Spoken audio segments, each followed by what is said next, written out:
Good evening, everyone. Welcome to Emma Talks. My name is Tahia Ahmed, and it's an absolute privilege to be your MC tonight. We will begin the night with a video introduction to Emma Talks.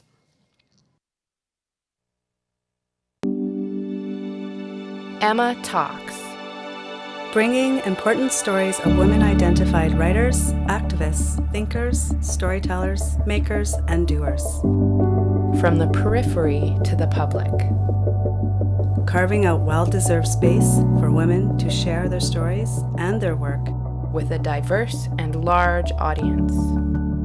All leading to a creative cross-pollination of ideas. Welcome to Emma Talks.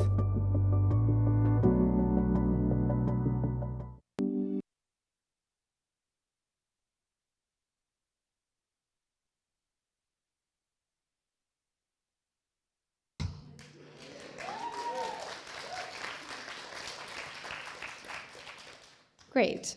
When I was first introduced to Emma Talks and asked to MC, I was amazed by the vision behind the project. We talk about making space in our activism and community work, which is an important and ongoing conversation to have. But what Emma Talks is doing is not only carving out spaces for women to share our ideas, but going further and amplifying our voices. This amplification is what makes me most excited about tonight. As a migrant Muslim woman of color, I know what it feels like to not be given a space to share my ideas, and I also know what it's like to have that space, but have my voice drowned out by louder ones. But we know that as women who stand at the intersections of our dynamic identities, we all have a monologue that deserves to be heard. I introduce myself as a migrant Muslim woman of color because I tread on this land as a settler who inhabits a colonized identity that ties my liberation to the liberation of indigenous communities around the world, including that of the Coast Salish peoples whose unceded territories host this event tonight. I also acknowledge that this is a privilege and not a right, and that our movements must stand in solidarity with the struggles of indigenous people for their sovereignty and self-determination. My relationship with this land is a result of a complex history of colonialism that has caused me to leave my indigenous land to occupy the lands of another. This acknowledgement of territory is and should be an ongoing one for all of us as we locate ourselves in the places we live, work, and play. I also urge you to remain conscious of this throughout the evening as we learn and hear from our speakers and each other tonight. Our speakers tonight are Kelsey Cham Corbett and Leanne Petasamusaki Simpson. After hearing from each of them, we will break out into our social, where we will get to engage with our speakers and also with each other to keep the conversations going. Some housekeeping before we begin. We have gender-neutral washrooms just outside of these doors down the hall. Those are also our exits tonight. We also ask that you turn your cell phones on silent and refrain from taking photos or videos of the event. Both Leanne and Kelsey's talks will be recorded and posted on emmatalks.org, where they can be viewed and shared. I will now introduce our first speaker, Kelsey Cham Corbett. Kelsey is a community organizer, activist, and settler of Chinese and Irish descent. Being involved with projects like the Purple Thistle has brought depth and insight into trying to understand what the hell is going on in the world.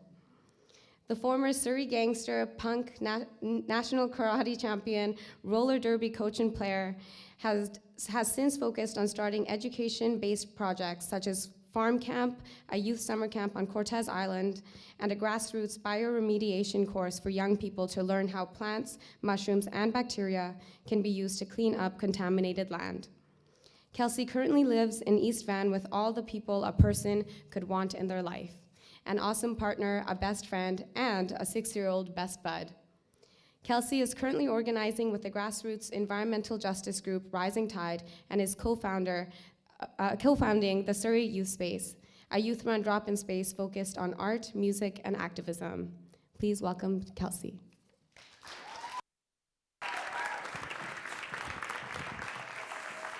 Thank you.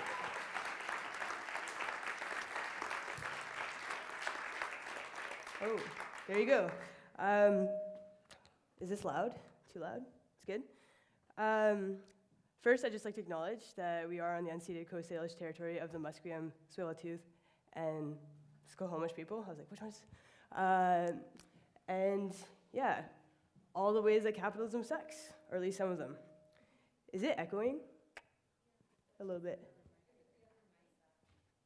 Hello? Is this on? Can I try the mic? Oh, they're both on. Okay, does this work? This works? Okay, sweet. I just took it off of my ear.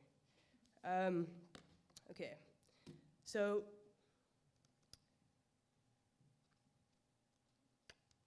sorry, it's my first time doing this kind of stuff. All right, hello, I'm Kelsey. This is me. I'm a pretty cute kid here, like all kids are pretty cute. I like Batman. Oh, sorry guys. I liked Batman, reading lots of R.L. Stein books, martial arts, and competing with my sister, who is 4 years older than me. I grew up in Surrey, BC, which is the territory of the Katsi, Semiahmoo, Kwantlen, and Tsawwassen peoples, but I didn't learn that until much later in my life. Me and my neighborhood friends played a lot together. We liked lava tag, basketball, making forts in the blackberry bushes where adults couldn't come find us, sidewalk chalking racetracks for our bikes to see who was the fastest. We liked all kinds of stuff, N64 Mario games. I had a pretty awesome suburban childhood with awesome parents and a funny crew of neighbors to grow up with. Besides some weirdly subtly racist stuff that happened in school, like people making fun of the yummy matho sandwiches my mom made for me, leading me to hide my food in my desk until it got moldy, or calling me names like Chinky. Life was pretty good though. I had a lot of freedom to explore with my friends. Sorry, this is kind of hard.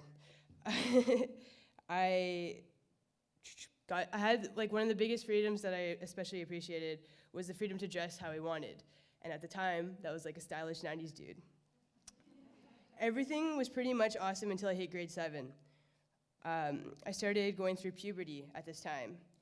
Until then, when I went out to play or do stuff with other kids, I was pretty much always read as a boy or something equal to one, which I was stoked on, considering my favorite song at the time was I'm a Boy by The Who. But when I started to hit puberty, other kids could tell something was up. No matter how I hunched or how baggy my shirts were, douchebag kids would just say awful stuff to me and sometimes pick fights. I remember being in summer golf lessons in my grade 7 year, and there was one girl who I really liked. The whole time, which was probably only 2 weeks, I thought she was really awesome, and I hoped she saw me for me. At the end of the camp, we had a big tournament.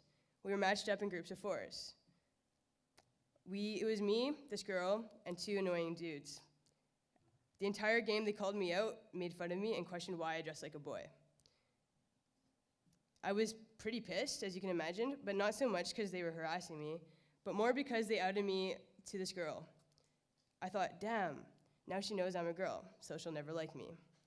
This was one of the many things that happened that summer that led me to decide that I had to figure out a solution to my problem. Go into high school and be ostracized by ding-dong boys, calling me a dyke, which I didn't relate to at all because I didn't feel like a girl, or conform. So I decided that I would try to protect my physical self by sacrificing my identity, my personal identity. And with some struggle, I learned to become a girl. So after a couple of years of learning, pretty awkward times, I had some friends, and finally, I learned the female swagger. I grew my hair out, started wearing eyeliner, plucked my eyebrows, and as one of my friends said, I went from a caterpillar and grew into a butterfly. Problem was, I never stopped feeling like an imposter. I was scared of getting caught somehow. I was also feeling pretty pissed at situations I was in because things didn't feel right. The world felt like a lie. It felt ridiculous that I had to be this person, not just to get, I had to be this person to not get my ass kicked, basically. That's how it felt. It felt shitty that people made fun of other kids for eating Jell-O out of a Tupperware container every day. It felt shitty that people made fun of other kids for being on welfare, or for being Jews, or Hindus, or dykes, or faggots, especially since most of the time those accusations were not even accurate. And even if they were, so what? It is shitty, totally shitty, that all those names and words were social bombs people dropped rather than being words that represent stories and experiences we respected. Why do they all hold negative connotations that we use to shame one another? Mostly so those dropping the bombs can stay afloat. I recognized these patterns and connected them to the stories I read every day in the newspapers, and I did my best to not connect them to my personal life. Though I know for a fact now that my addiction to hard drugs and partying is hella related to the fact that I had to learn to be a girl in order to survive the society of high school. In any case, this is the time of my life where I wrote a lot of angry poetry.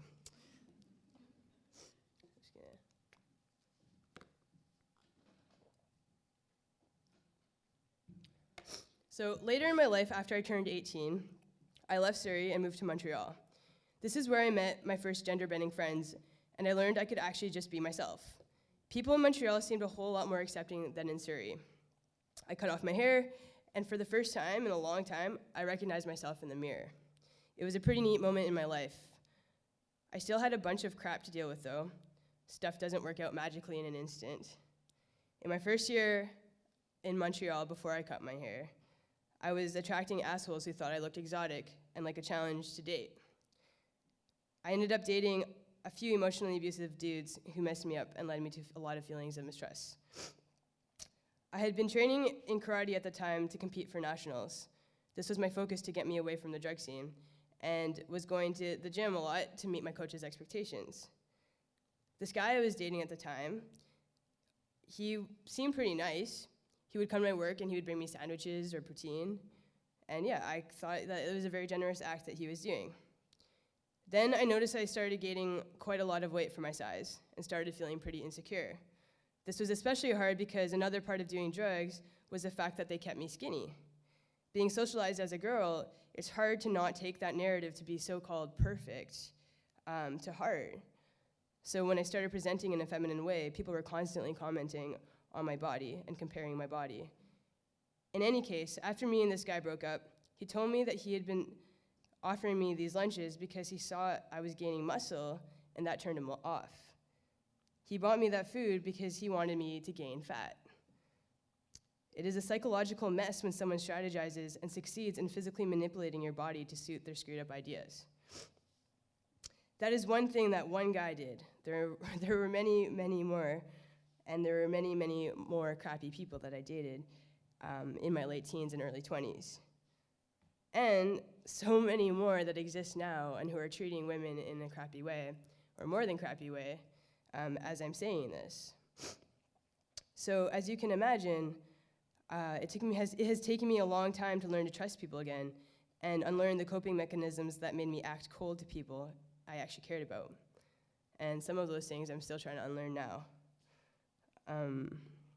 Yeah, it's pretty hard. I should mention too that after I cut my hair off, crappy dudes like this guy stopped wanting to date me, which unfortunately it shouldn't have to take cutting off one's hair in order to not attract assholes. In recent years, I have been stopped though by dudes when they come to recognize that I am not masculine in my sex. When they realize that I am born female, I am met with a lot of ignorant, homophobic, and transphobic interactions. I've been called at walking down the street. I've been called a dyke for helping a way too wasted woman get into a cab because she was falling over and passing out, and this guy she didn't know was trying to bring her home. I have straight up had my head smashed into a brick wall, while a bunch of young white dudes shouted, "Are you a boy or are you a girl?"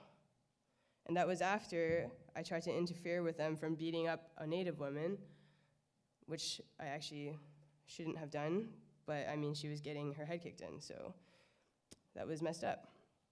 In any case, after that, walking down the street on Saint Laurent, downtown Montreal, it was pretty triggering. Every time a group of white dudes in fitted Armani shirts saw me or I saw them, I would freak out. I didn't want to be around those people anymore. So when a person I really cared about decided to move to Vancouver, I thought, cool, I'll follow this romance. It brought me closer to my family, and it's where I found community and support in the lessons I was learning. Oops, yeah.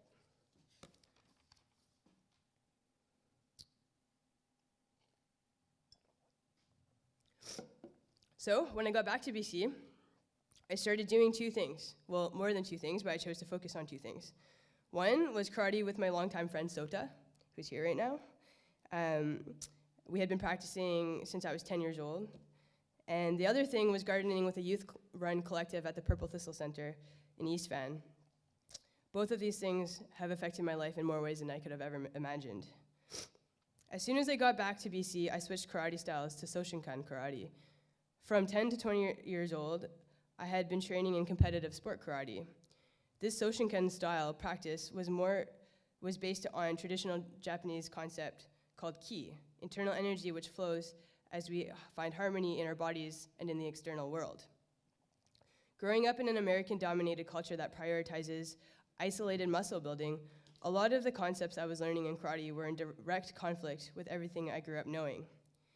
I was learning that the body has its own invisible power that we learn to shut off.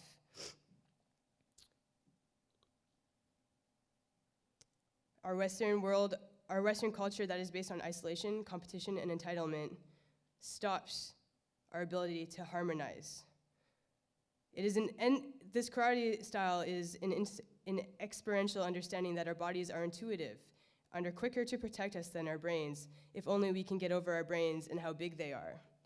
For example, sometimes when I'm riding my bike, a bug might fly in my eye, except it doesn't, because for some reason, my eyelids just shut. And then after the whole thing happens, I'm like, whoa, a bug just almost flew in my eye. But it didn't, because my eyelids shut. How did my body know? So it's interesting. Our body knows how to protect us. Our brains know how to process things. They process things 0.5 seconds after they happen. But yeah, this karate style has really shown me a different way of being in the world, though I have a really tough time accepting this practice into my life in a fully committed way. And I have a feeling I'm not totally ready to accept the truths of it, because to do so would mean to accept the stories of deception too. The second thing I spent a lot of time doing since moving to Vancouver is gardening. Being part of the Purple Thistle Collective, I learned a lot more than how to garden, which I was primarily interested in because I was trying to counter capitalism and corporate greed. At the Purple Thistle, things are organized by the participants collectively, meaning not following a hierarchy, meaning no bosses. I came to the Thistle never having experienced that.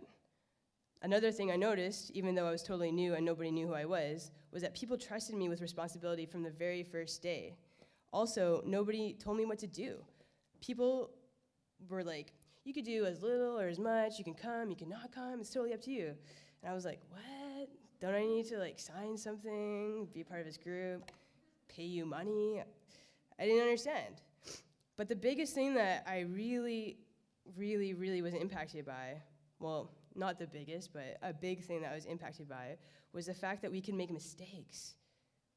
If things didn't work out, it didn't really matter because we were just learning. Projects could fail.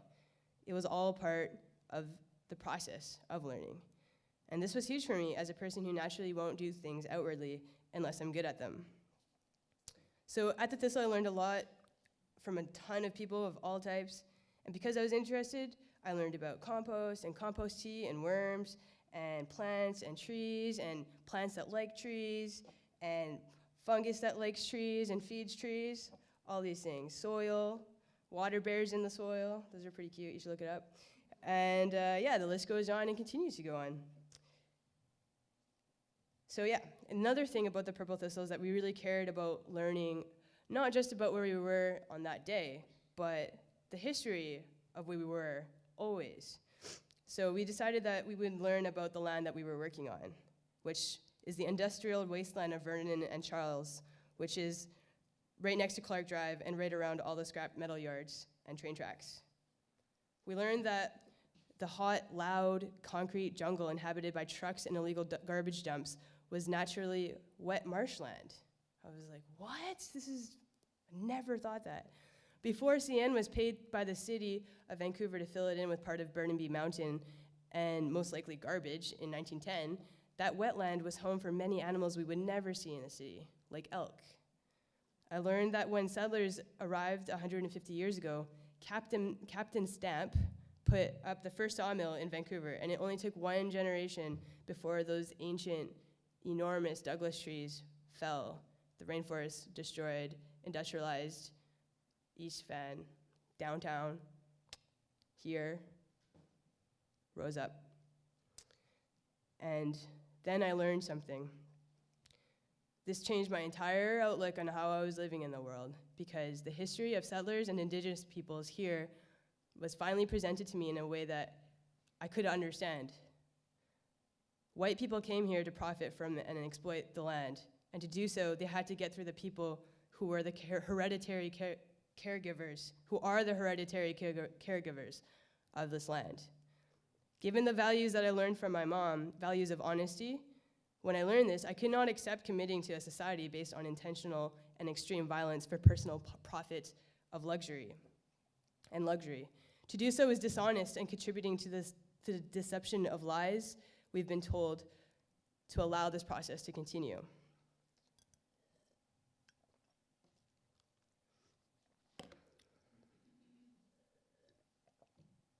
Sorry, I'm a bit sick, so my throat is a bit dry.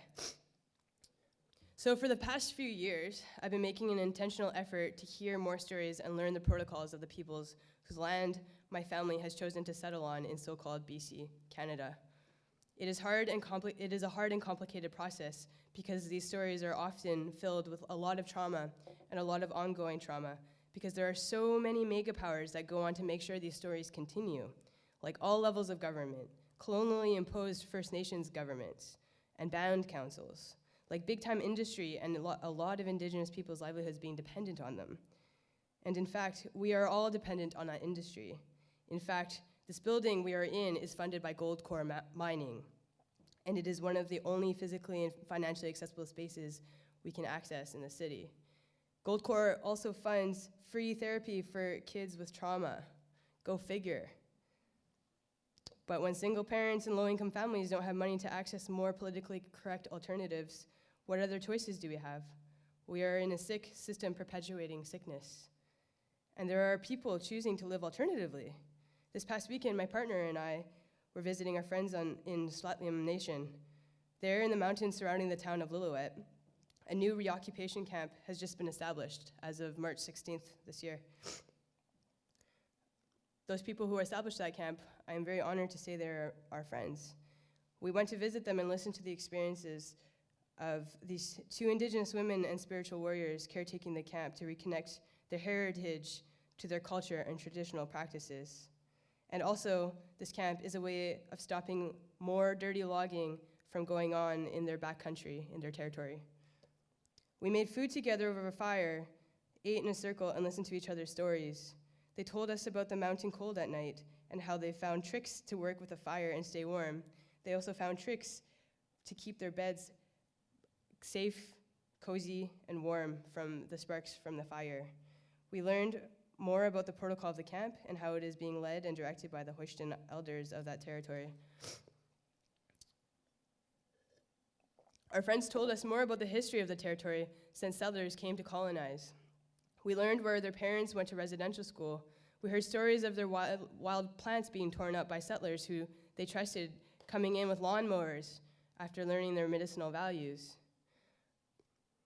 I learned about Indian agents. I didn't know about Indian agents until this past weekend, and how on top of not being able to practice their cultural ceremonies and languages, and on top of their children being taken away and brought to abusive residential schools, Indigenous peoples in Canada and so-called Canada, Turtle Island, had no freedom of movement.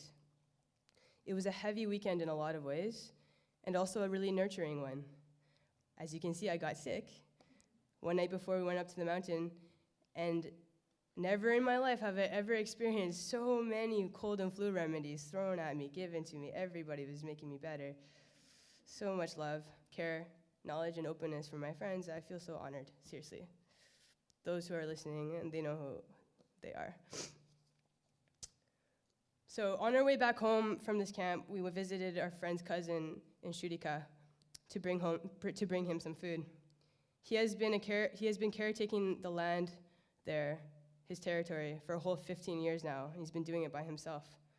We arrived carrying bags of food. He graciously accepted them and continued to tell us stories of the land and his experience being on the land, how he has changed and how he has become connected. He moved there to defend his territory from being turned into a ski resort. Following this responsibility, he has faced a lot of violent conflict. He told us how cross-country skiers beat his dog and how his dog almost died. He showed us a scar on the dog's head, and I think, why the hell would anyone ever turn over their land to people who treat them with this way? And how can people defend their actions when treating others with such violence? I don't understand that. The people who beat others because they look different. Those who beat animals because others are standing up for what is rightfully their responsibility. It's not the first time I heard a story like that. Those who make the lands, rivers, lakes, oceans toxic while never feeling accountable. How is that possible? The ocean is warming and then becoming more acidic. It is causing superstorms and forcing indigenous peoples all over the world into situations of extreme poverty. From Haiti to the Philippines to Guatemala, everywhere. People in this dominant culture are shutting down and numbing by doing drugs, obsessively playing video games, going on Facebook, playing stocks, gambling, overworking, making money, eating, anything to numb ourselves. Some addictions are valued over others, like making money, but the source is the same. This culture of capitalism is destroying us. It destroys our cultures, communities, the lands we live in and depend on, and it is destroying our spirit.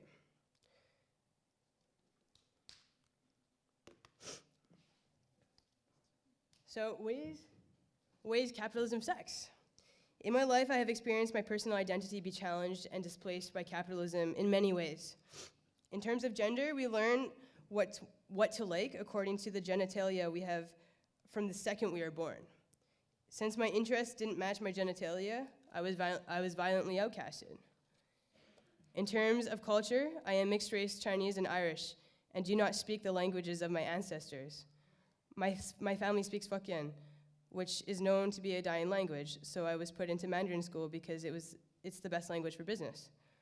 But in Chinese traditional scripture, there is meaning behind the characters, and as capitalism prioritizes efficiency, those characters are being simplified, the writing is being simplified, and more stories are erased. With the priority of financial success, we are no longer taking time to learn the stories that connect us with our ancestors and our homelands, whether we live on them or not. In terms of family, so much struggle has happened in my family in the past few years.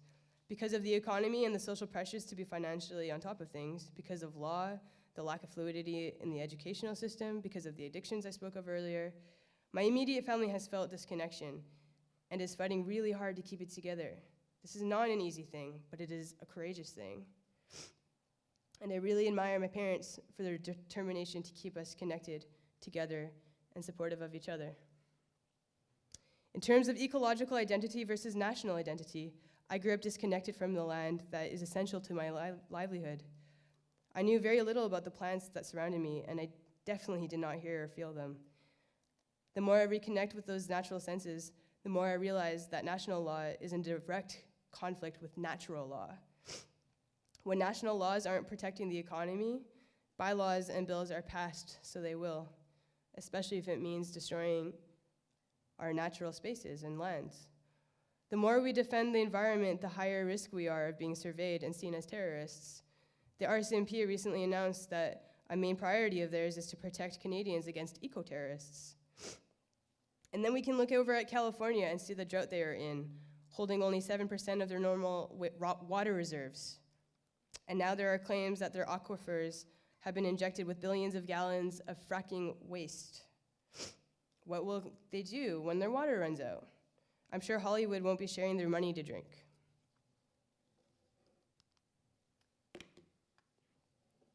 And to bring it back to our local government here in Canada, just look at Stephen Harper's homepage, his homepage. I went to stephenharper.ca and I was like, what? Just take a second.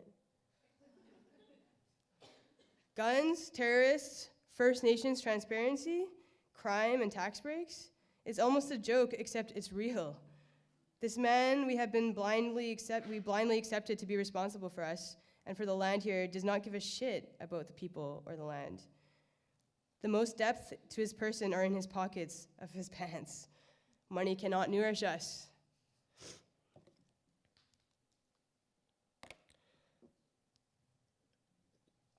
So this is where I talk about solidarity.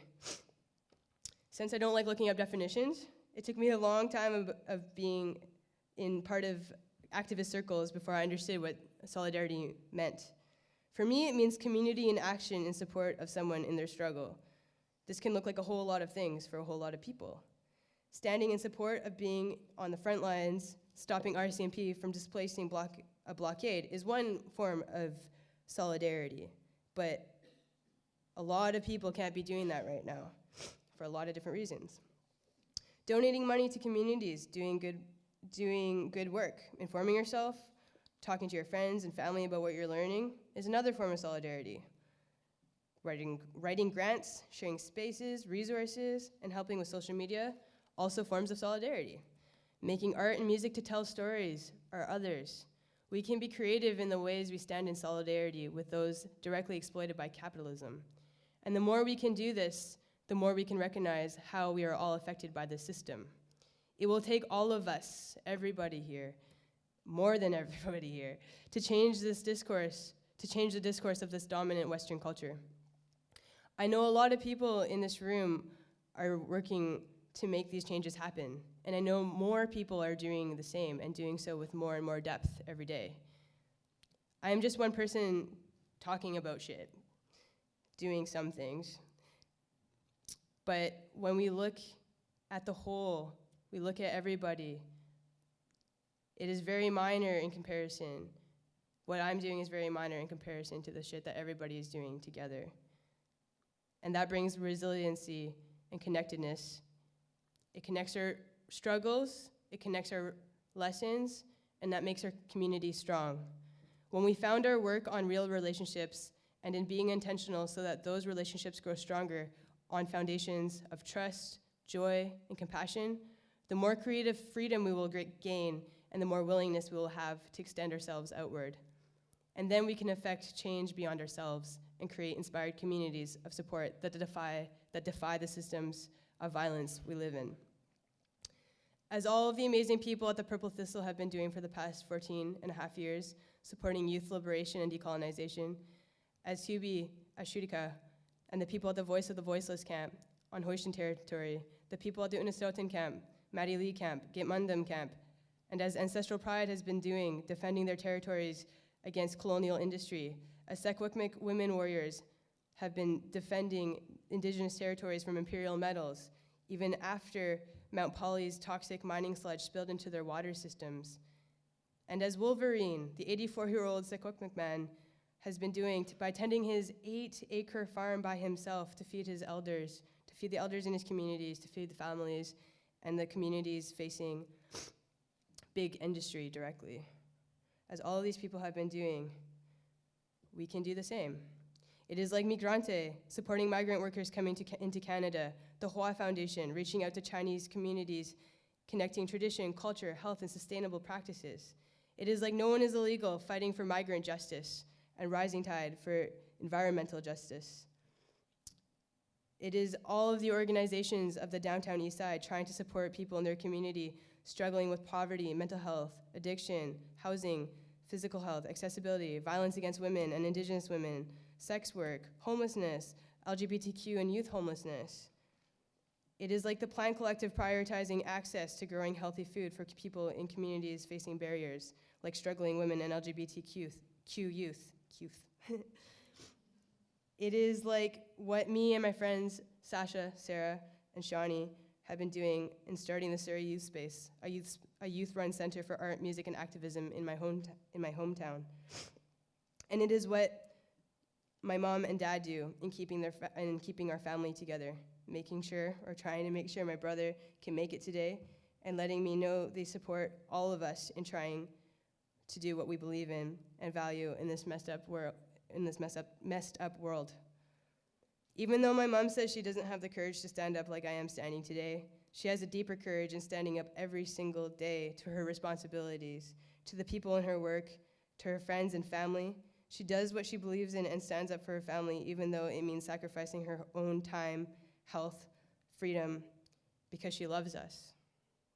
She is a role model, like so many others, having courage to fight the odds to defend and support what they love. Thank you.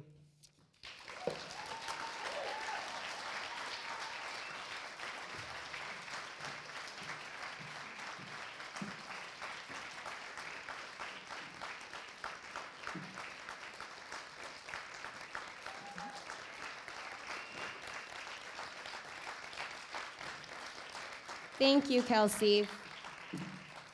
Thank you for having the courage to call out all the challenges that we have to face simply to exist in our identities and in our bodies. Kelsey provided great examples of how we as a community have the capacity and responsibility to challenge the systems that make our existence an inconvenience to the status quo.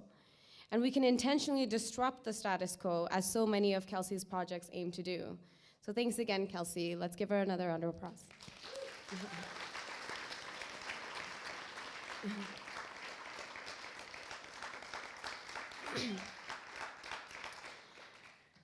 I would like to take a moment to give acknowledgement and thanks to our partners and supporters on behalf of Emma Talks, the Emma Talks team, Carla Bergman and Corin Brown.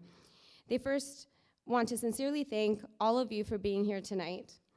Thanks to their partners, Chris and John, and kids Lila, Zach, Quinn, and Hannah for supporting them in both concrete and imagined ways for this project. But especially a big thanks goes to John Collins for helping make our videos and being such an incredible and talented editor. So much gratitude to Am Johal and Andrea Creamer. Together, they are the team behind SFU's Vancity community engagement. Thank you to everyone involved with SFU and especially all the tech folks and the video services folks here tonight. And thank you to the volunteer community ushers and the terrific food services staff and all the workers who spend many hours cleaning and preparing this space for us to inhabit. Thank you.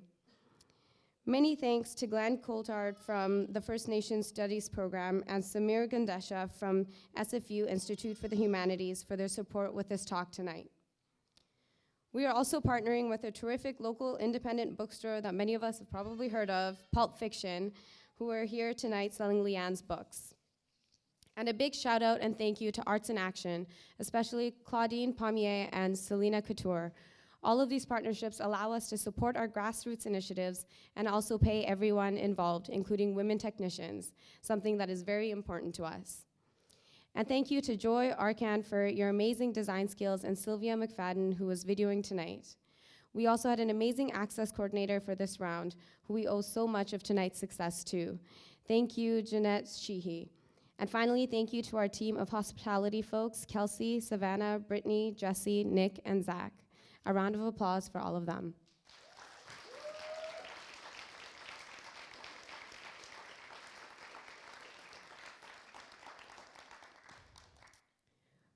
Our next speaker is Leanne Petasamusaki Simpson. Leanne is a gifted writer who brings passion and commitment to her storytelling and who has demonstrated an uncommon ability to manage an impressive range of genres, from traditional storytelling to critical analysis, from poetry to the spoken word, from literary and social activism.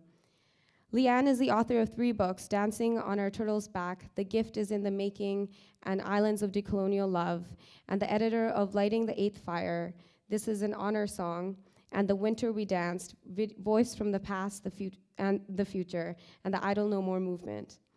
Leanne holds a PhD from the University of Manitoba and has lectured at universities across Canada. She is of Mississauga Anishinaabeg ancestry and a member of Alderville First Nation. Please welcome Leanne.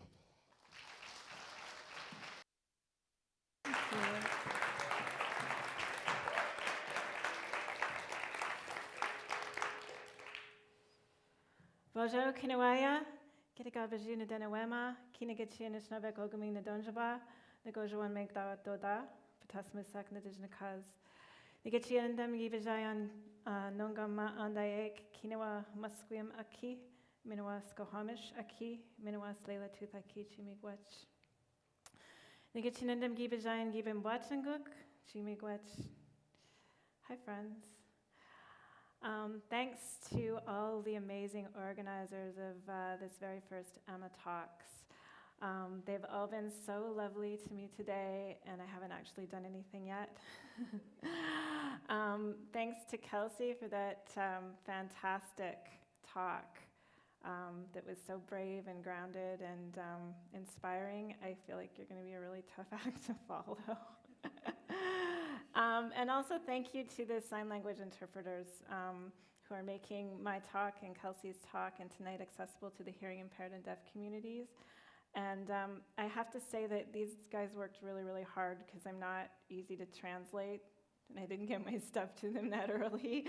And they worked really, really hard, so I'm really appreciative of that. I began today with an introduction that has been used for thousands of years by Mississauga and Anishinaabe people. When we're visiting the territories of other nations, we tell our clan first, then we tell where we're coming from or where we live now, our home, and then finally our name. The next words out of our mouth are words that speak to a recognition and an acknowledgement of those lands that we're visiting on. And they invoke a political relationship or a diplomatic relationship that lines my actions with the ethics and the values of those Indigenous nations that I'm visiting. It's an ancient acknowledgement of the authority of their governing structures, and it's really a first step to developing an ongoing relationship based on the very best practices of both our nations. These are not just words that we throw around lightly.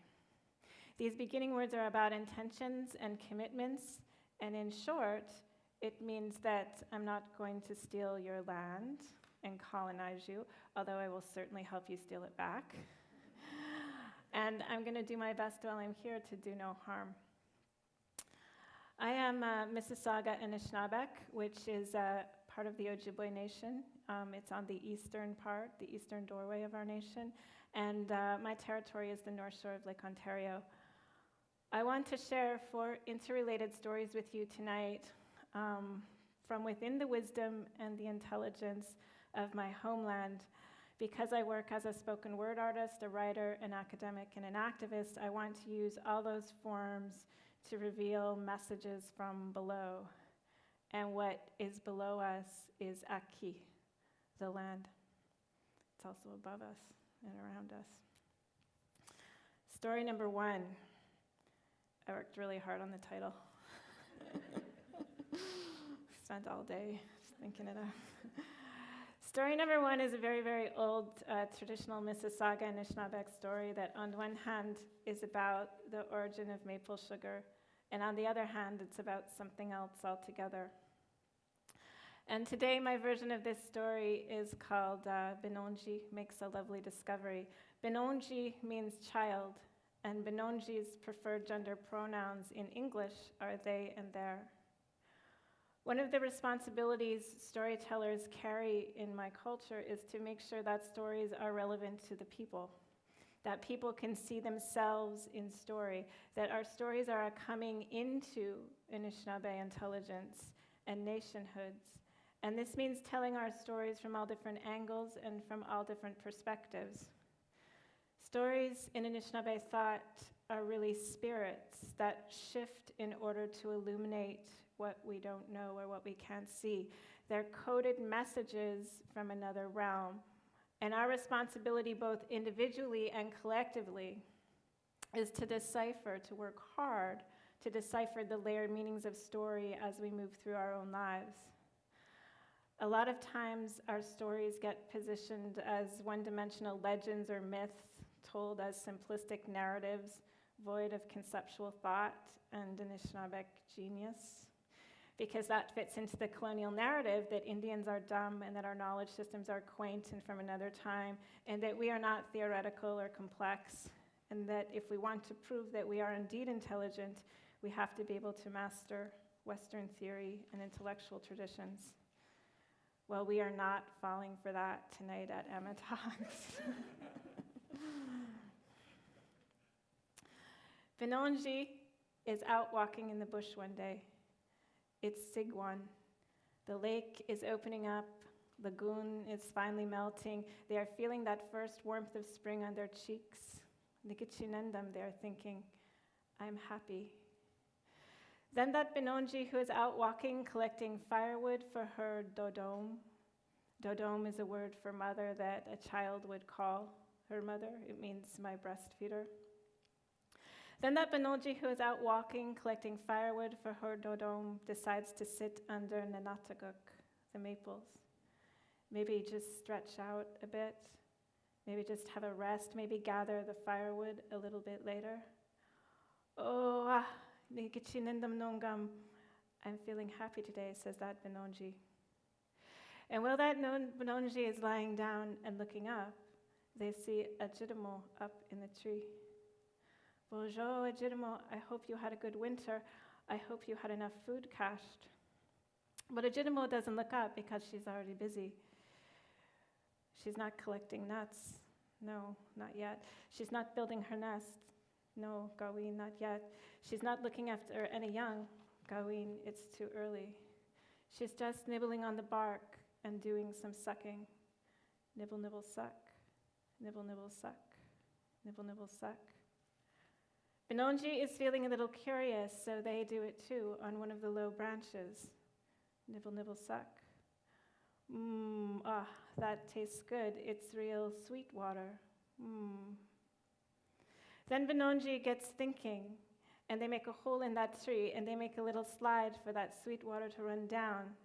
They make a quick little container out of birch bark, and they collect that sweet water, and they take that sweet water home to show their mama. That Dodome is excited, and she has 300 questions. Benonji, what is this? Where did you find it? Which tree? Who taught you how to make it? Did you put sema? Did you say miigwech? How fast is it dripping? Does it happen all day? Does it happen all night? Where's the firewood? Benonji tells their Dodome the story, and she believes every word because they are Benonji and they love each other very much.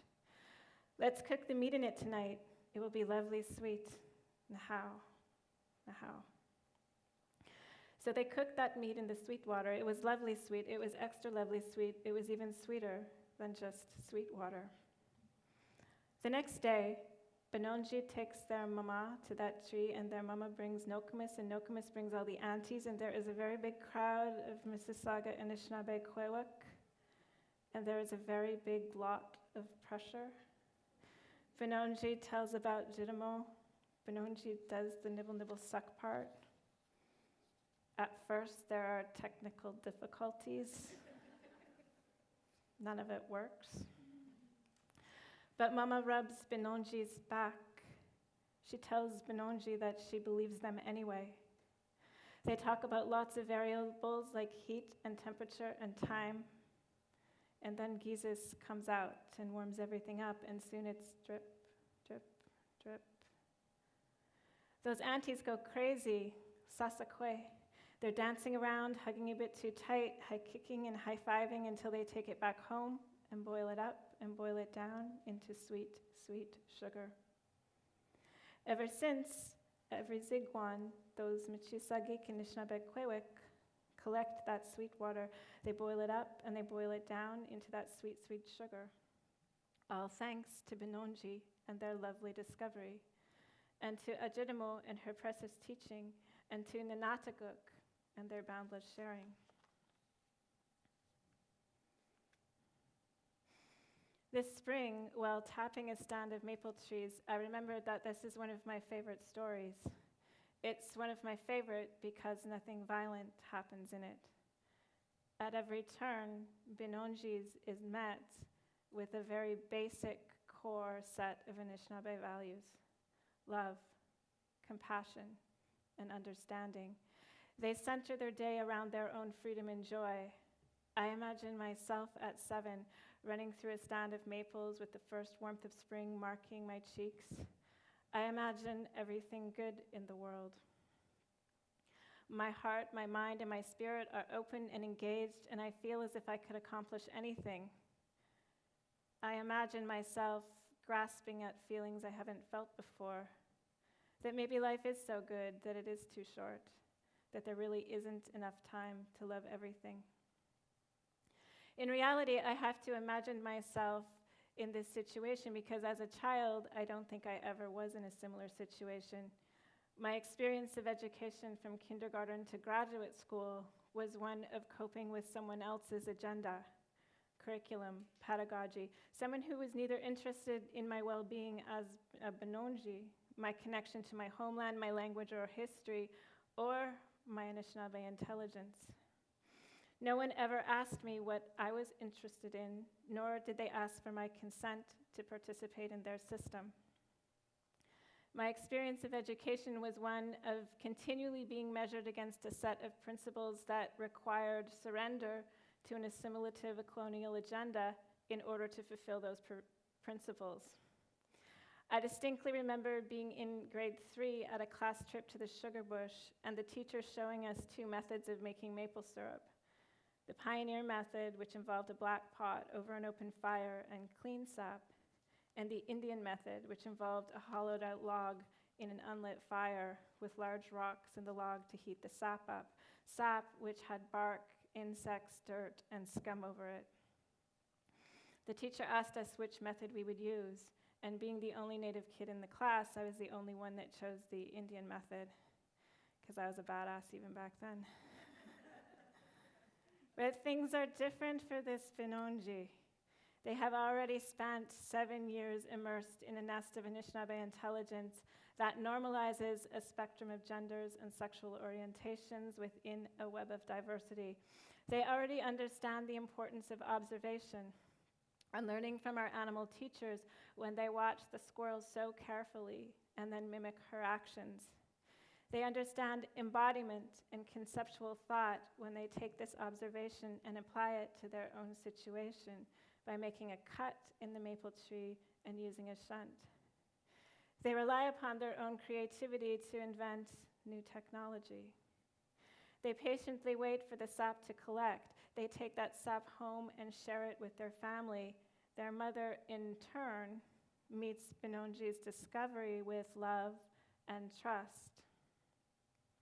Benonji watches as their mama uses the sap to boil the deer meat for supper. When they taste the deer, the sweetness, they learn about reduction.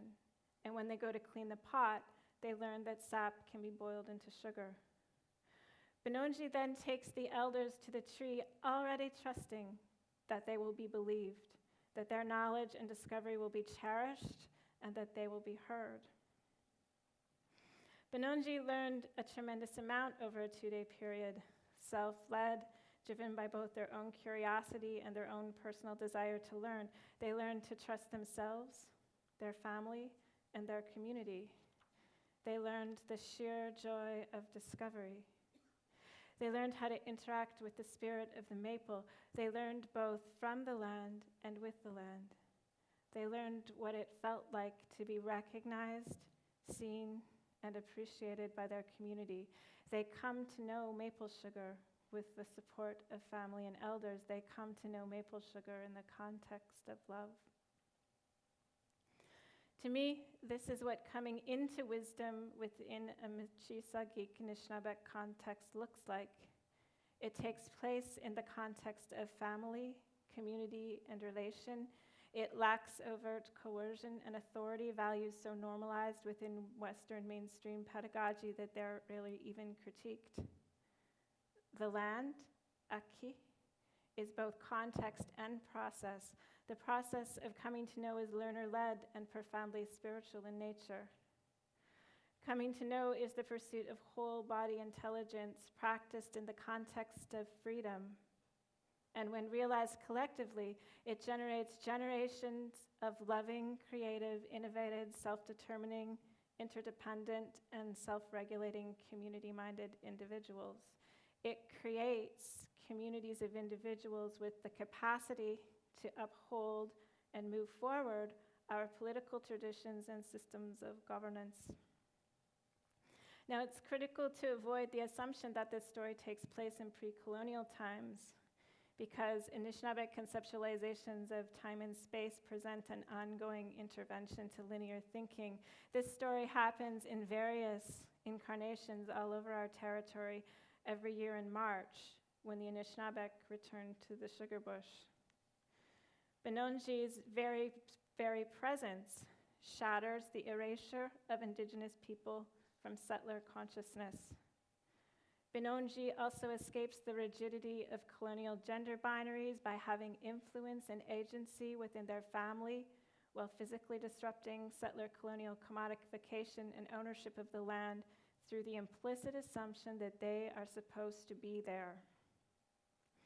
Benonji's existence is a hub of Anishinaabe intelligence that may be threatened by land theft, environmental contamination, residential schools, state-run education, and colonial gender violence, but Benonji is there anyway, making maple sugar as they have always done in a loving, compassionate reality, propelling us to recreate the circumstances within which this story and within which Anishinaabe takes place, propelling us to rebel against the permanence of settler colonial reality and to not just dream alternative realities, but to create them on the ground in the physical world in spite of being occupied. If we accept colonial permanence, then our rebellion can only take place with inside settler colonial thought and reality. And we also become too willing to sacrifice the context that creates and produces people like Benonji. What if Benonji had no access to the sugar bush because of land dispossession or environmental contamination or global climate change? What if the trauma and pain of ongoing colonial gender violence had made it impossible for their mama to believe them, or for their mama to reach out and so gently rub their lower back at that critical point? What if that same trauma and pain prevented their aunties and elders from gathering around them and supporting them when there were technical difficulties? What if settler colonial parenting strategies positioned the child as less believable than an adult? What if Benonji had been in a desk at school that didn't honor at its core their potential within Michi, Sagi, Anishinaabe intelligence?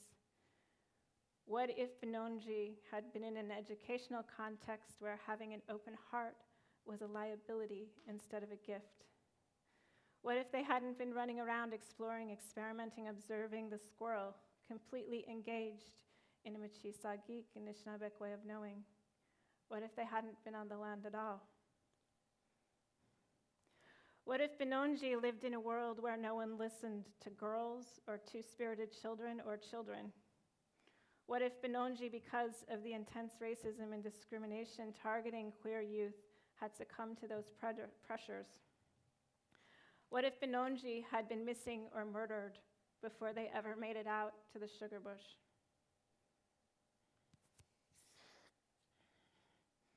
Story number 2, another riveting title. This is a news story.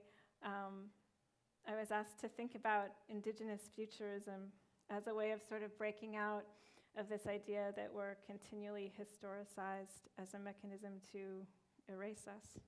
And so this story takes place in the future. And it's actually called Akiden Boreal. The brochure for Akiden Boreal is cluttered, the kind that has too much information in a font requiring dedicated commitment to read. But we all read it anyway, and saved it, and passed it around to our friends that get it, acting nonchalant for those that don't. We hovered over it while it passed from sweaty hand to sweaty hand, babysitting it until we can get it safely taped back onto the fridge, behind the magneted pile of shit we can't lose and have nowhere else to put. Akiden means vagina, literally.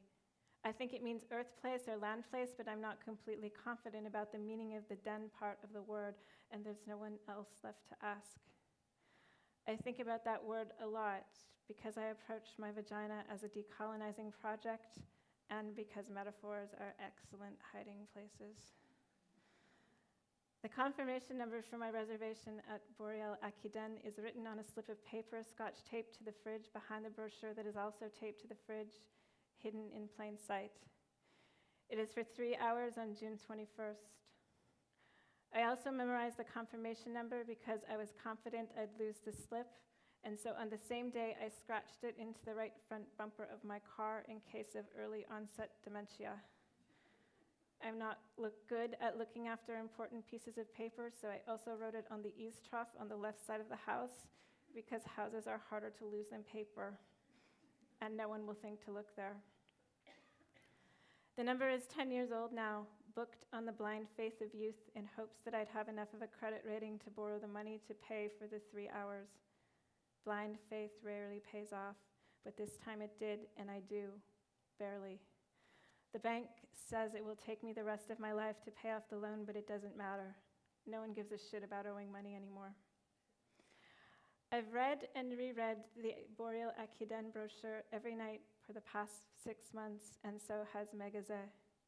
A combination of fear verging on horror mixes with fleeting placidity when I get to the tips for a great visit section. I'm worried that I'll have a panic attack or some sort of meltdown and fuck up my only chance in this place. The brochure warns in stilted legalese that there's a sizable percentage of people who visit the Akiden network and never recover. They spend the rest of their lives trying to get back in. This kind of desperation is a friend of mine, and I know myself well enough to know that it is perhaps better not to play Russian roulette with myself like this and with Megazé. I also know myself well enough to know I will. When I asked Megazé to do this with me last year, he said yes, seemingly without taking the time to feel the weight of the yes on the decaying cartilage that barely holds life together. People do all kinds of shit in the Akiden network, and in the tiny moment he said yes, it was unclear what he was saying yes to exactly. The network was initially set up for ceremony, but when people thought about it, there are all kinds of things we can't do anymore, and all kinds of those things can be thought of as ceremony. Having a fire, sharing food, making love, even just sitting with things for a few hours. I decide ahead of time not to ask Megazé questions that I don't want answers to about our visit to the network or about anything else, and you should know that I am not sorry. We are from people that have been forced to give up everything, and we have this one opportunity to give something to ourselves, and we are going to take it. We are fucking taking it. Even though occupation anxiety has worn our self-worth down to frayed wires, even though there is risk, after all, everything we are afraid of has already happened. I arrived a day early in accordance to the anxiety management plan I made as suggested in the brochure. I booked a massage at the hotel, spent some time in the sauna and steam room, ate leafy green vegetables, did yoga and cardio just like a white lady. I'm still carrying a lot of frightened that the two of us will just be caught up in awkwardness and we won't be able to relax into this. The brochure suggested taking anxiety meds, and most people do because this is a more controlled strategy than self-medicating with drugs and alcohol. I want to be the kind of person that can melt into this and experience it fully present. I want to be that kind of person, but I know at my core I'm not. I'm the kind of person that actually needs to self-medicate in order not to fuck up important things. Megazé and I met at the hotel bar last night for a few drinks to reconnect before the visit.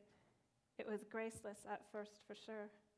But after the first bottle of wine, I could see him breathing more easily. He stretched out his leg under the table and let them touch mine. My eye contact was less jolted. He seemed more confident as the night went on, and the silently voiced, "You're not good enough," that marinates in the bones of my inner ear and pricks at my edges, was a little quieter. Now it's 10 a.m. and we've each had 2 cups of coffee, one at the hotel and one in the waiting room at the security check-in for Akiden Boreal. You have to arrive 2 hours early before your scheduled appointment to make sure there is ample time for the scanning process.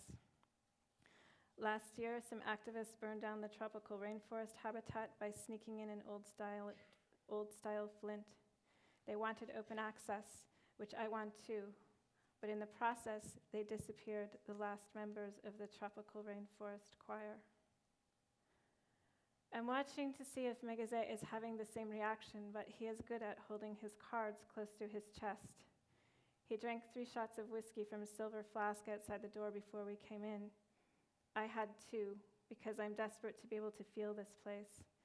I tell myself our ancestors would be okay with that, because after all, we're going to be someone's ancestors someday, and I'd want my grandchildren to do whatever they had to do to experience this. Compassion and empathy have to win at some point. We clear security and wait in the holding room until the watcher comes in to unlock the door to the site. She does so exactly at noon. I walk inside and I am immediately hit with the smell of cedar. It's real cedar, not synthetic, and according to the brochure, that means it comes with a feeling, not just a smell. The brochure says to be prepared for feelings and to let them wash over you like the warm waves of the ocean. This is the key to a good visit, the brochure insists. I feel my body relaxing in spite of myself. The space seems immense, even though I know my ancestors would think this is ridiculous, us figuring out the smallest amount of habitat that could sustain itself and then putting it in a big glass jar without a lid. I feel like crying. Actually, I'm starting to cry, and I know Megazé hates that, and I hate that too, so I'm biting my lip, but silent tears are falling all over my face anyway. The brochure said you can't take any expectations into Akiden, that whatever happens, happens, that this could be your first and only time in the natural world, and you just have to accept whatever experience you have. For some, it's profoundly spiritual. For others, it's just full-on traumatic, and still others feel nothing. The brochure says that learning takes place either way, that the Akino Maget will teach whatever way it goes. Megazé licks the tears off my cheeks, takes my hand, and we walk to the center of Boreal Akiden, where there is a circle of woven cedar like our ancestors might have done to the floor of a lodge. He opens his hand, and there are 2 tiny red dried berries in it. I ask. He says they are from his Kobede, his great-grandmother, and they are called raspberries. He says they are medicine, and his family has saved them for nearly 100 years in case one of them ever got into Boreal Akiden. I ask him if they are hallucinogens. He says he thinks so. I am becoming overwhelmed in the same way that the brochure warned us, and so I decide to eat one. We both do. Within minutes, I'm more relaxed and happier than I've ever felt. I'm drowning in peacefulness and calm, and there is a deep knife of sadness being forcibly pulled out of me. Megazé reaches over and touches the skin on my lower back with just his fingertips. It feels like he's just moving the air very closest to my skin around. I'm losing track of my body, the edges are letting go, and I'm a fugitive in a fragile vessel of feelings and smells and senses. My lungs draw in moist air to deeper reaches, my back is arching, my heart feels like it is floating out of my chest. Then Megazé lies down on the cedar boughs on his side facing me. He puts his right hand on my cheek and he kisses my lips.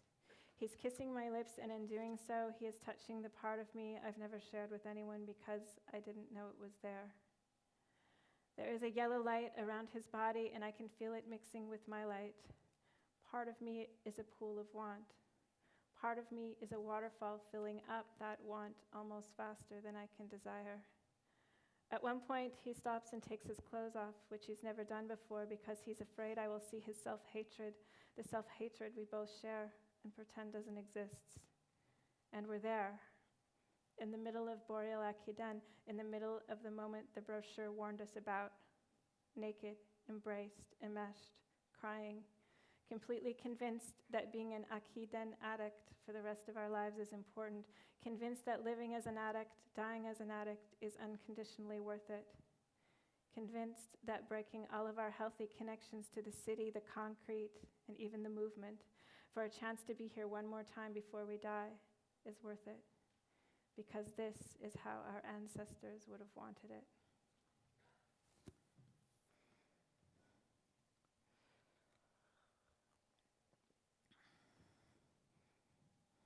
Story number 3.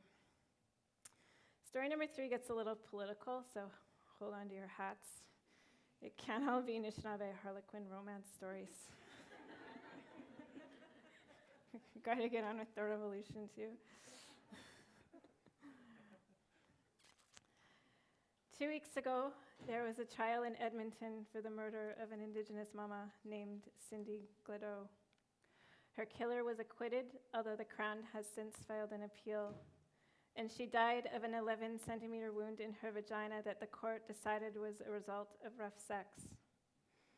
If you don't know the specifics of this case, I encourage you to look up the work of Kwakwaka'wakw activist and scholar Sarah Hunt and Anishinaabe feminist Naomi Sayers in the last week's Globe and Mail. By all accounts, this is a horrific miscarriage of justice, and we are not surprised because one of us goes missing almost weekly. Last Thursday, several communities across Canada organized vigils for Gleadow. We saw hundreds in some places gather to honor her life, while we saw marches in Quebec of over 75,000 people protesting against austerity. Where is our outrage? Where is our rebellion? Our bodies are our instruments. They are the center, the hub, the ode, the heart of our self-determination, freedom, and nationhood, because every single meaningful relationship and physical, emotional, intellectual, and spiritual attachment flows through our bodies and joins us to our homelands and our overlapping algorithmic network system of intelligence. It is through our bodies as relationship bundles that we reproduce, amplify, and celebrate indigeneity. It is through attacking our bodies and relocating our bodies that colonizers get to what they need to reproduce coloniality, land. Alex Wilson, a Nihoyawak scholar from Opaskwayak Cree Nation, says that this began when the gender variance in our community was attacked through residential schools, day schools, sanitariums. When our children were separated into boy or girl, their hair forcibly cut, their clothes changed, and then this colonial gender binary was reinforced through the Indian Act, the church, the anthropologists, and later we replicated it through fundamentalist interpretations of our cultures. All attempts to break the network of intelligent relationships housed in Indigenous bodies in order to prevent the replication of Indigenous freedom in order to get the land. This has resulted in Two-Spirit and queer youth having a suicide rate that is estimated to be at least 10 times higher than Canadian youth, with 56% of trans youth attempting suicide. The number one protective or interventive factor against this suicide rate is to have one adult that a queer youth feels safe being themselves with. One. How are we failing that? It is crucial that in our nation-building practices, are coming in processes. Mohawk scholar Audra Simpson says this very clearly in her spectacular The Chief's Two Bodies talk. Attacks on the body of women and Two-Spirit and queer bodies are attacks on our nationhood, our politics, our system of governance, and I would argue the spirit world. Gender violence is a direct attack on Indigenous land. It is directly linked to both dispossession and displacement. It is strategic on the part of the state. The state has created the perfect situation for itself because its citizens are willing to carry out these acts of disappearance on its behalf, because some of us are willing to carry out these acts of violence on behalf of the state. Some of us are willing to use dogmatic interpretations of culture and tradition to push Two-Spirit and queer people out of our ceremonies, our intellectual systems, and our nations. This is unacceptable, and it is a replication of internalized colonial violence. There has always been at the base of Indigenous worlds foundational concepts of love, belonging, agency, consent, vital diversity, and a modeling of nationhood and self-determination across orders of magnitude, from individuals through families, communities, and our nations. We invented queer theory. It wasn't called queer theory, Alex Wilson reminded me. It was called normal. In the resurgence of our practices of Indigenous intelligence, we must turn and look within for multiple and layered interpretations of our ceremonial practices that will bring all of our people into the circle.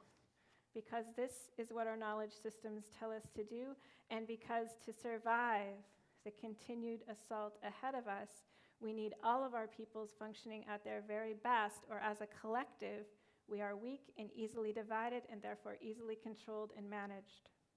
We know this from hundreds of years of experiences. A few weeks ago, we came out of the roundtable on missing and murdered Indigenous women with an awareness campaign, the promise of another roundtable in a year, sensitivity training for the police, and the state reiterating its analysis that Indigenous men are the problem, which makes sense on one hand because they've invested a lot of energy into the racist stereotype of Indian men as unfeeling, uncaring, violent savages, Indian men as bad dads, bad partners, unreliable criminals, and because they've invested even more energy into pretending that they don't benefit from colonial gender violence perpetuated by the state. In fact, they've invested a lot of energy into pretending state violence against Indigenous peoples isn't even a thing. This is part of a long history of white men working strategically and persistently to make allies out of Indigenous men, with clear rewards for those that come into white masculinity imbued with heteropatriarchy and violence, in order to infiltrate our communities and nations with heteropatriarchy, and then to replicate it through the generations with the purpose of destroying our nations and gaining easy access to our land. When Indigenous men engage in gender violence or are silent in the face of ongoing gender violence, they are working in collusion with white men and on behalf of the settler colonial state to further destroy Indigenous nationhood. White supremacy, rape culture, although Sarah Hunt recently reminded me that when rape happens to us, it's rarely named as rape. And the real and symbolic attack on gender, sexual identity, agency, and consent are very powerful tools of colonialism and capitalism, primarily because they work very efficiently to remove Indigenous people from our territories and to prevent reclamation of those territories through mobilization. These forces have the intergenerational staying power to destroy generations of families as they work to prevent mobilization, because communities coping with epidemics of gender violence don't have the physical or emotional capital to organize. They destroy the base of our nations and our political systems because they destroy our relationships to the land and to each other by fostering epidemic levels of anxiety, hopelessness, apathy, distrust, and suicide. They work to destroy the fabric of Indigenous nationhoods by attempting to destroy our relationality, by making it difficult to form sustainable, long-term relationships with each other. So it is in all our best interests to take on gender violence as a core resurgence project, as a core decolonization project, as a core of any Indigenous mobilization. And by gender violence, I don't just mean violence against women, I mean all gender violence. And we need to center the voices of people who trade or sell sex, especially trans and two-spirit sex workers within these discussions and actions, because our political traditions teach us to respect agency, individual self-determination, and that every one of our people is valued, cherished, celebrated, and a crucial part of our communities and nations. On this issue, there is a new recently formed Indigenous Sex Sovereignty Collective that has released a statement on sex sovereignty and the anti-violence movement, and I'm quoting from their website. People who trade or sell sex are often left out of anti-violence advocacy and are spoken for rather than being invited to share their own perspectives and experience. This exclusion is unacceptable. People who trade or sell sex, especially trans and two-spirit sex workers, need to be invited wherever violence against Indigenous people is discussed in order to ensure solutions are shaped by their needs and experiences. More importantly, trans and two-spirit people who trade and sell sex need to have their realities acknowledged, including the reality of trans misogyny and the erasure and minimization of gender complexities. There is a constant erasure of trans voices by mainstream anti-violence organizations, which is predominantly frame violence within a male-female binary. This erasure itself constitutes a form of violence. So, Leanne, you've told us a lot about what you don't like. What do you want? What do you people want?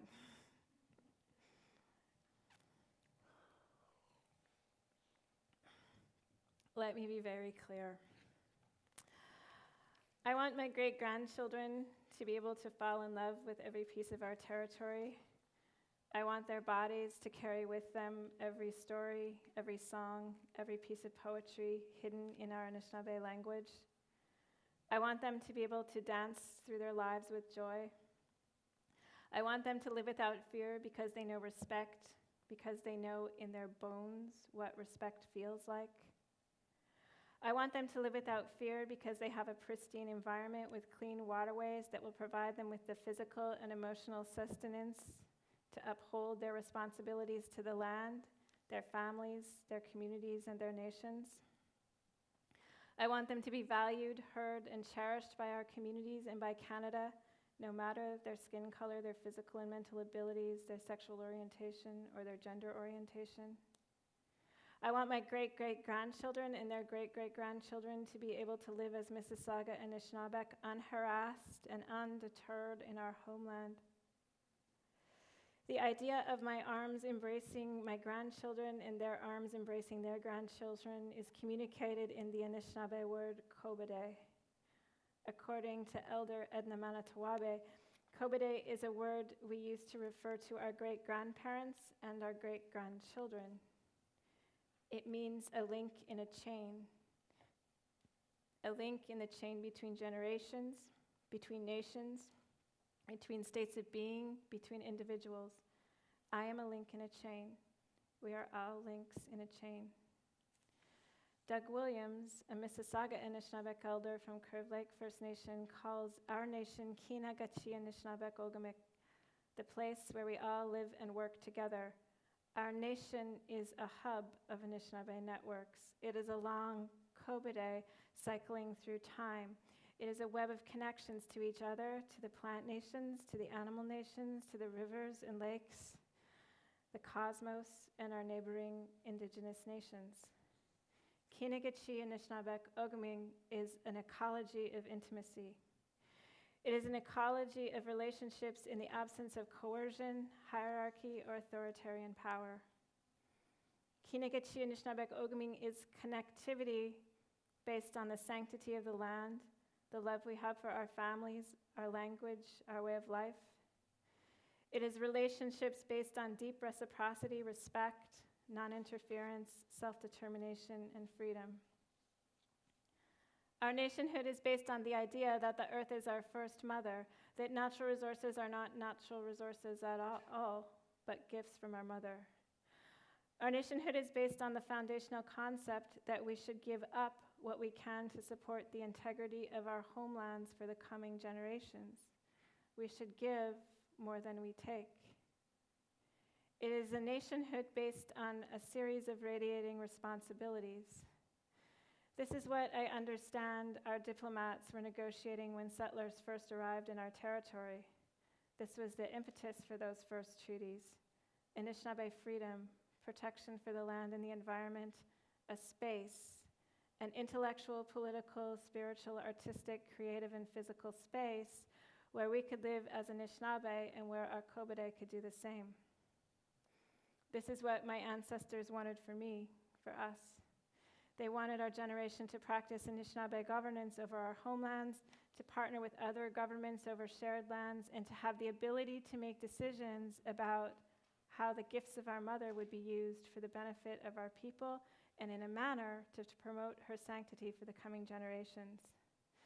I believe my ancestors expected the settler state to recognize my nation, our lands, and the political and cultural norms in my territory. My nationhood doesn't just radiate outwards, it also radiates inwards. It's my physical body, my mind, and my spirit. It is our families, not the nuclear family that has been so normalized in settler society, but big, beautiful, diverse, extended, multiracial families of relatives and friends that care very deeply for each other. This is the intense love of land, of family, and of our nations that has always been the spine of Indigenous resistance. The fact that I'm here today is a miracle because it means my family, like every Indigenous family, did whatever they could to ensure that I survived the last 400 years of violence. In order for my Cobbett to survive and flourish the next 400 years, we need to join together in a rebellion of love, persistence, commitment, and profound caring.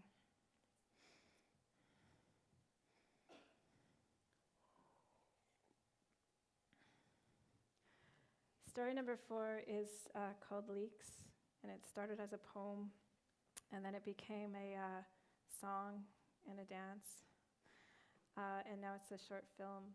And it stems from an incident that happened in my territory to me and my daughter when we were out in May, so in a few weeks, picking wild leeks. And we ran into a really racist man who sort of verbally attacked us. And it was the first time that my daughter had experienced that kind of hatred, I guess. Her bubble was sort of burst. And I felt tremendously guilty as a mother, as a parent, not being able to protect her from that. And so in trying to help her process that, over the course of the next year, I tried a variety of techniques in terms of trying to bring it up and talk through it, and she was having none of it. She would get really, really upset.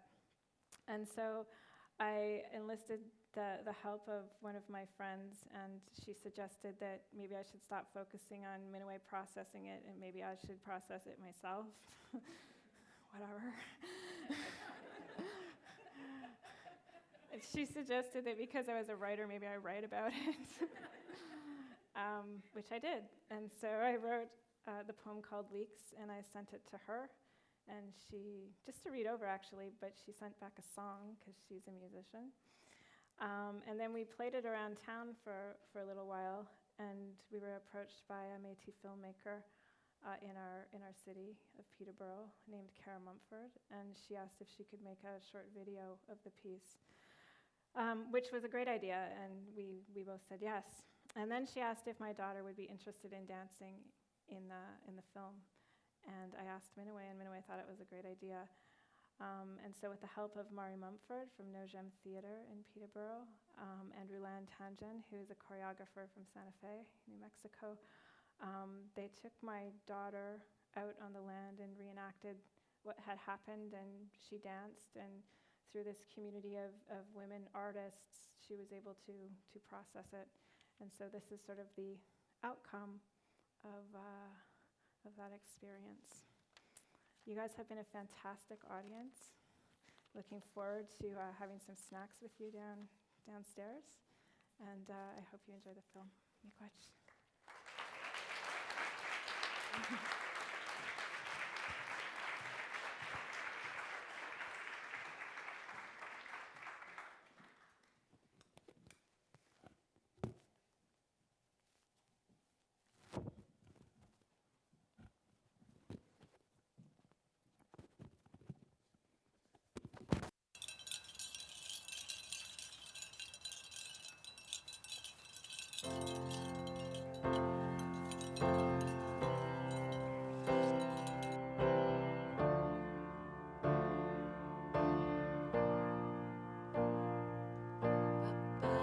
Dirt road, open windows, beautiful one, too perfect for this world. The immediacy of mosquitoes, humidity choking breath. my beautiful singing bird. 5-year-old Gichidakwe, crying silent, petrified tears in the back seat until the dam finally bursts. You are the breath over the ice on the lake. You are the one the grandmothers sing to through the rapids. You are the saved seeds of allies. You are the space between embraces. She's always going to remember this. You are rebellion, resistance, reimagination. Her body will remember. You are dug-up roads, 27-day standoffs, the foil of industry prospectors. She can't speak about it for a year, which is 1/6 of her life. For every one of your questions, there's a story hidden in the skin of the forest. Use them as flint, fodder, love songs, medicine. You are from a place of unflinching power, the holder of our stories, the one who speaks up. The chance for spoken up words drowned in ambush. You are not a vessel for white settler shame, even if I am the housing that failed you.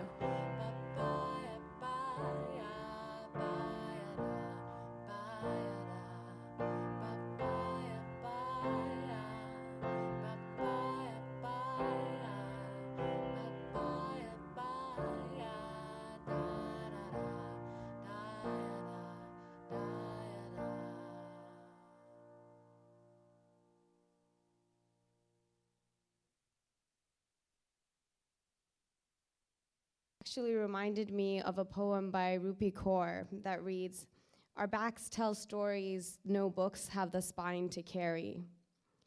I think that when we talk about our bodies as the carriers of life, we should also think about the life within our stories and how our physical bodies carry the joys and the burdens of them as well.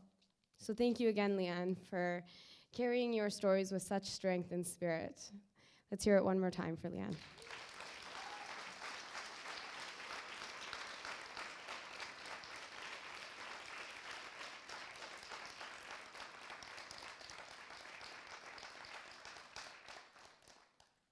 So we've reached the end of our first set of Emma Talks. A reminder that both talks will be posted on emmatalks.org. You can follow us on Twitter at TalksEmma and on Facebook to find out about all upcoming events and speakers. We will now move into the social, which is downstairs in the ground floor lobby space. The social is where we can continue to have these important conversations and meet tonight's speakers and organizers, and meet each other as well. I'd like to congratulate the Emma Talks founders, Carla Bergman and Corinne Brown, for an incredibly successful first event and for carving out this important space for women to share our stories. Let's hear it for them.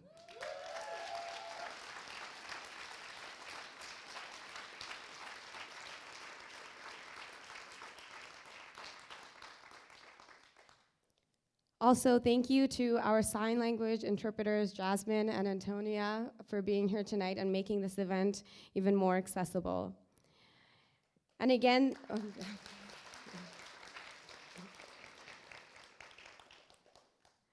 and thank you again to Kelsey and Leanne for sharing their monologue with us. And thank you for being here tonight to amplify the voices of women-identified writers, activists, thinkers, storytellers, makers, and doers. Enjoy the rest of your evening, and I look forward to meeting you at the social. Thank you.